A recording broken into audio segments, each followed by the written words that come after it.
Iran से जब ये दर्दनाक तस्वीर सामने आई तो जहन में एक शेर याद आया कि दूध मुहे बच्चों के भी ख्वाब हुआ करते हैं, जंग करने के भी आदाब हुआ करते हैं। मेरा पहला और सीधा सवाल है कि अगर आप इस जंग में इजराइल के साथ खड़े हैं और आप नेतन्याहू को ईरान से बेहतर मानते हैं तो यह आपकी जाती सोच हो सकती है और आपको इसका इख्तियार भी है। जिस मुल्क की दहलीज बच्चों के खून से रंगी हो, अब उसका इतिहास बता रहा है कि ये उसकी फितरत है। ये वक्त है अपने आप से सवाल पूछने का कि क्या कोई विचारधारा मासूम बच्चों की जिंदगी से ज्यादा ऊपर है। तो ये कुछ मीडिया रिपोर्ट्स हैं जो इस बात की तस्दीक कर रही हैं कि इजराइल की फितरत है बच्चों की आड़ में अपने रूह को खुश करना। ये जो तस्वीरें आप देख रहे हैं ये टीआरटी वर्ल्ड की रिपोर्ट्स और विजुअल्स हैं। ये कोई कल्पना नहीं है, ना ही ये कोई हवाई और कागजी बातें हैं। ये वही तस्वीरें और तथ्य हैं जिन्हें अंतर्राष्ट्रीय मीडिया प्लेटफॉर्म्स ने रिपोर्ट किया है और जो बार बार एक ही सवाल उठाते हैं कि क्या युद्ध के नाम पर बच्चों की जिंदगियां इतनी सस्ती हो चुकी हैं।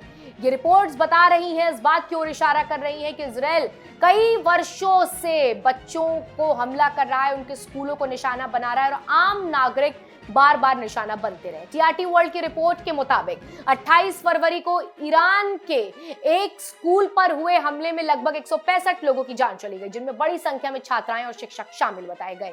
ये वो बच्चे थे जिनकी जिंदगी अभी शुरू भी नहीं हुई थी, जिनके सपनों ने अभी उड़ान भरनी भी शुरू नहीं की थी, लेकिन एक मिसाइल ने उनके सपनों को मलबे के नीचे दफन कर दिया। मासूम बच्चियां जो किताब लेकर स्कूल पहुंची थी, उन्हें शायद इस बात का इल्म भी नहीं था कि उसी दिन उनकी जिंदगी का आखिरी दिन होने वाला है। उनके सपने अधूरे रह गए, उनके परिवार हमेशा के लिए उजड़ गए और उनकी दुनिया एक बार फिर सिर्फ आंकड़े की गिनती में रह गई। ये रिपोर्ट्स चीख रही हैं कि ये कोई अकेली घटना नहीं है। अगर आप गजा की तरफ देखें तो तस्वीर और भी भयावह दिखाई देती है।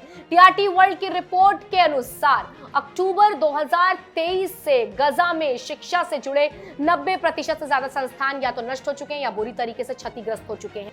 कई स्कूल ऐसे थे जो सिर्फ पढ़ाई की जगह नहीं थे बल्कि युद्ध से भागकर आए बेघर लोगों के लिए टेम्पररी शेल्टर बन चुके थे। यहाँ बच्चे, औरतें और बुजुर्ग इस उम्मीद से छिपे हुए थे कि स्कूल की दीवारें उन्हें सुरक्षा देंगी, लेकिन बमों ने इन पनाहगाहों को भी नहीं बख्शा। अल बुराक स्कूल, अल सर्दी स्कूल, अल तबीन स्कूल और फहमी अल जवारी स्कूल जैसे नाम अब सिर्फ इमारतों के नाम नहीं रह गए बल्कि वो जगहें बन गई हैं जहां कभी बच्चों की हंसी गूंजती थी, जहां ब्लैक बोर्ड पर भविष्य लिखा जाता था और आज वही जगहें मलबे में बदल चुकी हैं।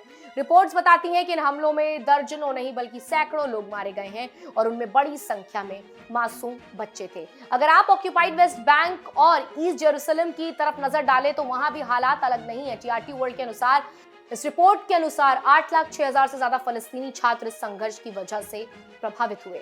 लगातार बढ़ते चेक पॉइंट, सैन्य कार्रवाई और हिंसा और हमलों ने बच्चों की पढ़ाई को लगभग असंभव बना दिया। कई जगहों पर बच्चे रोज इस डर के साथ स्कूल जाते हैं कि कहीं रास्ते में गोलीबारी ना हो जाए या कहीं स्कूल की इमारतें किसी हमले का निशाना ना बन जाए। शिक्षा जो किसी ही समाज का भविष्य होती है, वही संघर्ष की सबसे बड़ी शिकार बनती हुई नजर आ रही है। और अगर आप लेबनान की तरफ देखें तो तस्वीर वहां भी दर्दनाक है। आपको बता दें, दक्षिणी लेबनान में 100 से ज्यादा स्कूल अक्टूबर 2023 के बाद से या तो नष्ट हो चुके हैं या बुरी तरीके से क्षतिग्रस्त हो चुके हैं। कुछ रिपोर्ट्स में यह भी कहा गया है संघर्ष के दौरान कई स्कूलों के आसपास सैन्य गतिविधियां बढ़ गई हैं और कुछ जगहों पर स्कूल परिसरों को स्थायी तौर पर कब्जे में लिया गया है। सोचिए, जिन इमारतों में बच्चों को पढ़ना था, जिन कमरों में किताबों की खुशबू होनी चाहिए थी, वहां आप गोलियों के निशान और टूटे हुए डेस्क दिखा देते हैं।